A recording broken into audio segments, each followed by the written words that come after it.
Numërimi mbrapsht ka filluar për të pritur nisjen e 2026-s. Bashkë me atmosferën e festave pritet të nxehet edhe ajo e problemeve shëndetësore, siç ndodh gjithmonë. Dikush konsumon alkool me tepri, dikush arrin ta kontrollojë, ndërsa të tjerë guxojnë madje të konsumojnë edhe përzierje koktejlesh, drogë dhe alkool, ku pasojat janë edhe më të rënda. Shefi toksikologjisë thotë se më të ekspozuarit janë të rinjt që kërkojnë të arrin një gjendje aty për aty, pa e vrarë mendjen për pasojat e intoksikimit. Të rinjt janë më të ekspozuarit për alkoolin, janë më të ekspozuarit për drogat, për koktejlet, alkool, drogë dhe koktejlet e tjera.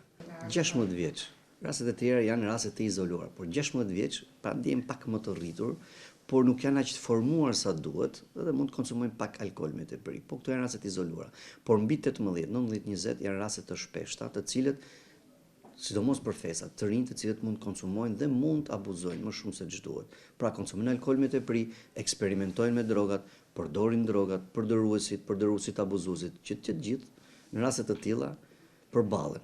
Helmimet nga alkooli janë më të shpeshta dhe me pasoja të forta në shëndet. Pra humbje të konsciencës, humbje të vetëdijes, nuk orientohen, humbje të reflekseve që mund kenë edhe dëme afatgjata të traumave të trafikut rrugor. Shërbimi toksikologjisë gjatë festës së ndërrimit të viteve është në gatishmëri të plotë për shkak të këtij fluksi, ndërsa shefi i saj ka një apel sidomos për të rinjt. Pra drogat zero tolerancë është toksike në të gjitha llojet e mënyrës së marrjes, kurse për alkoolin me kujdes. Pra deri në atë moment që mos të kenë probleme të shëndetit. Alkooli nuk është një mollë e ndaluar, por festat janë një arsye më shumë për të abuzuar me pijet alkolike, duke rënë prej e pasojave të rënda në shëndet.